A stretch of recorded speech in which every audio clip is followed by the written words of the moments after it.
Hey, it's Pinky. How are you doing? Wanted to come talk to you today a little bit about the church. Okay, I'm a pastor's child. Like, I grew up in the church. Well, sort of, because I ran away because I didn't want to stay there anymore with the church. And if anyone knows my father, they know that my father here on earth fought extremely hard to fight the spirit of religion. So you all know, if you're fighting something, that means you were once a part of it, like all of us are, all of us have been. I'm still fighting spirits of religion in my life, because remember, religion is anything you do habitually. It becomes rituals of things that you say are symbolic of bringing forth certain things, but it's really just habit. Spirituality is a different level. So right now, my heart is aching, it is hurting, it is no, it is not aching, it is not hurting, it is excited, it is joyful, it is abundant with excitement to see the problem. I'm excited to see the problem, because for the problem to be shown to us means there got to be an answer, right? So obviously, if I get shown the problem, I must have some of the answers, right? So this is what I see. Our church has become exactly the thing that you hear in the end of Revelations. It is the high places of Baal that sit on every corner. I know Mr. Foster has repeatedly said things to the church, but I think that's because the church does not understand the power that they have or supposed to have and what they're supposed to be doing. But I think one of the things that those of us who are not actively a part of what you would call go to a Sunday everyday church, but we understand that we have a spirituality and we're guided by the Creator in our hearts, is that we feel less confident to move in the Spirit of God that we feel in our hearts, because we are not a part of a church. And that is a program that we have to fight, because one of the things, when you study Dr. John Henry Clarke, he teaches us that there was what you call Christ before Christianity. If you study one of our great ancestors, King Akhenaten, he was the beginning of one of the monotheistic thought processes of one supreme source, and that source moves through us, and then we are able to do as the source is able to do, as co-creators. If you read a lot of the Psalms of Akhenaten, they will be equivalent to the Psalms of David. So you see, everything is a carbon copy of something that already was and is in our culture as the first humans to have this power of Christ to work through us. Even when you read the story of Jesus, it is so symbolic of what we are supposed to do. So you know, you have to have a first model before you can reproduce, right? So what was Jesus? The first model of human perfection as a black man, and we better know that, because skin like brass, I look a little bit like brass. Brass might be darker than me, honestly. Hair like wool. Yep, that would be culturally us. You feel what I'm saying? I know they want to say Arab, but they're our brothers. Like, we're all the same either way. So as we get to that, we have to understand why we are bamboozled into thinking that we don't have power within us and that we are not supposed to do certain things. So either way, what I see is that the church is not living the living word, because they do not understand what the living word is. Godly wisdom comes through experience. So those of us who have been out here on these streets, who have been through hell and high water, who have really seen some things on a different level, just know that Jesus comes back through you. And remember, even in Jesus' time, half the people didn't like him. I think only about 15% maybe followed him for real. More of it was entertainment, like a lot of us follow stuff for entertainment. So I was in a meeting last night, and I'm listening to people who I know are regular parishioners of church and choir leaders and, you know, all types of things. And we were talking about prison reform and the inhumaneness of it all. And someone actually stated that prisons were created to punish people. And it really hurt my heart to think that we don't even understand the origin of what it is. Well, the origin of why it started was to rehabilitate people. It was called the Department of Rehabilitation, the Department of Corrections. But now it's called the Department of Public Safety. So let's let that soak in. So you went from rehabilitation to corrections to now public safety. So now you're saying that these people are no longer humans that could be rehabilitated or corrected. They are a threat to the public safety, and they must be caged away and kept away from us. That's deep. That's very inhumane. That is not what Jesus would do. That is not Christ-like. Not at all.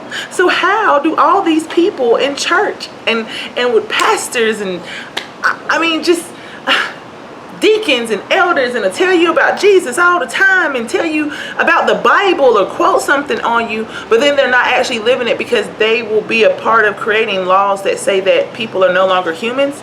They will create laws that say that humans don't have a right to have human contact with each other. They will believe it. We get indoctrinated. You know, all these trainings that you go to, you get indoctrinated with false reality. So when we look at all of our people in churches, and you wonder why everybody at CPS works at the church, go to church. Everybody at the police department is part of a church. Everybody at the fire department is part of a church. Everybody on the legislature goes to a church. But why aren't godly rules and laws being made? Why aren't righteous things being put forth? So when we look at a city with 895, and I think it's last year I said 845, but I believe it's 895 registered churches in our community, there should not be one reason why we are lacking in anything. The church is supposed to be DSS. The church is supposed to be the school. But remember, we get our definitions. We look to a building and a pastor all the time, and we got to understand the power is inside of us. Our power, our human power, what we have as one. And what you give to the situation to make stuff grow. Like, you don't have to go by their system all the time. You can do things differently. And not to even be personal, but let me explain something. I'm a high school dropout. Like I said, I ran away from home. I was like 16, 17, living out here in rooming houses. Dropped out of school. I never went to college. Ain't been to college. I went to hair school and hurried up and did that. And I went to college for a little bit, but I couldn't get a financial aid check. So I had to pay with my Wendy's check, working 3 jobs. So that got tiring, trying to pay for stuff, because I couldn't get financial aid. There's just so many things in this system that if you really want it, you go fight for it. So don't ever think that I don't understand what it's like to be totally ignorant. I am ignorant to a lot of things even now. I'm still learning. And a lot of people don't understand the process, okay? So don't think because you're here now that you can't be here. It's a process, but you got to fight for it. I didn't go to college, but you know what I did? I used to go by the old school books. Anybody who I knew that went to college, I would ask them, could I get their books? So you know what I did? Instead of watching the football game or going to the club, I sat home and read books. Or you know what? I didn't even read. I just sat home and asked myself questions when I couldn't even get a book or a paper or afford none of that stuff. I'd walk my baby to the park and just sit there and ask myself the hard questions. God, I just want to know truth. I just want to do what's right. I don't even know how to do it, but I'm sure it was millions of people on this planet who lived fully before there was a Bible, a book, or anything, because they felt with their heart. So if there is a creative consciousness that is the perfect source, I just pray for it to come to me because I wanted it. I don't need a book to know everything. I need to know what's in my heart. So all I'm saying is stop making this thing complicated. You don't have to have a college education. You don't have to be able to speak a certain way. All you have to do is to be able to ask yourself the hard questions. Ye are gods. You are God. God is inside of you. Why are you talking to your pastor every Sunday? Talk to yourself and find out what's inside of you. They are leading you astray. I think it's Isaiah 1:46 or Isaiah 46. It says something like, your pastors will be like dumb dogs that will be selling you wine and having you drunken on everything. So that's why you always at pastor anniversaries and all these little parties and all these entertainment shows. You entertain so much, you ain't getting free from nothing. You still judgmental. You still going through the same stuff, and you don't understand why. Because you don't know God. God is inside of you. You don't know yourself. You are a false self. And that's the whole point. America has built us to have a schizophrenic personality, and it was so powerful.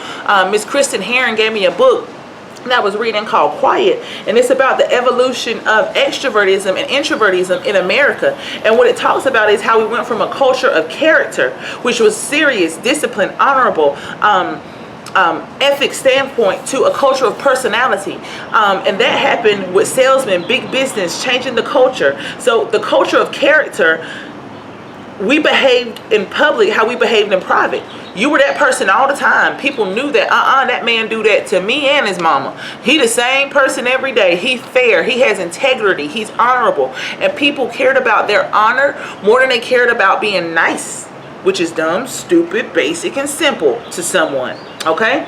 Personality was created in the 18th century. There was no such thing as personality before in our human construct, before the 18th century.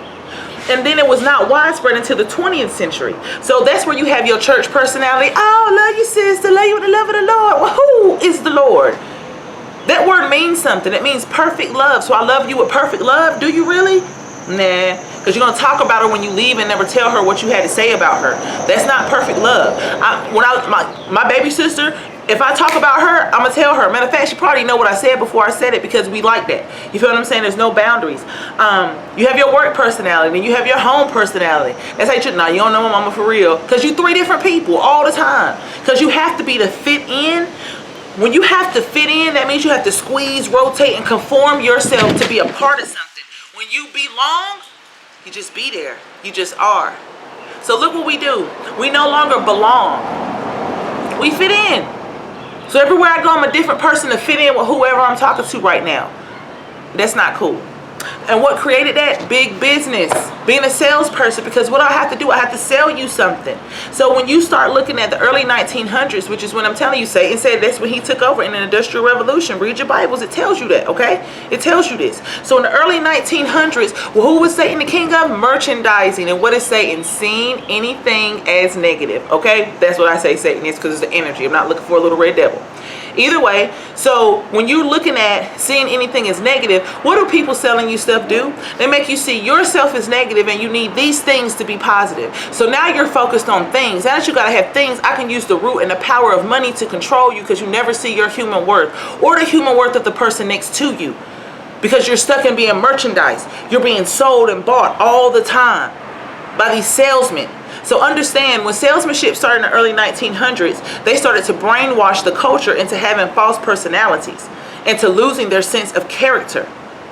So when we're looking at our churches right now, if everybody just decided to stop buying church clothes for a month, how much money would the black community have?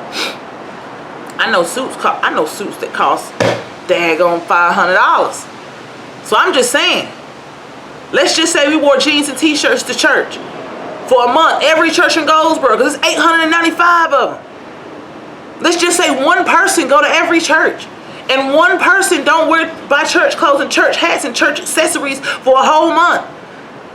I bet you we could build a school. I bet you we could get our own social services department started up. I bet you we could get all the things that we really need in our community.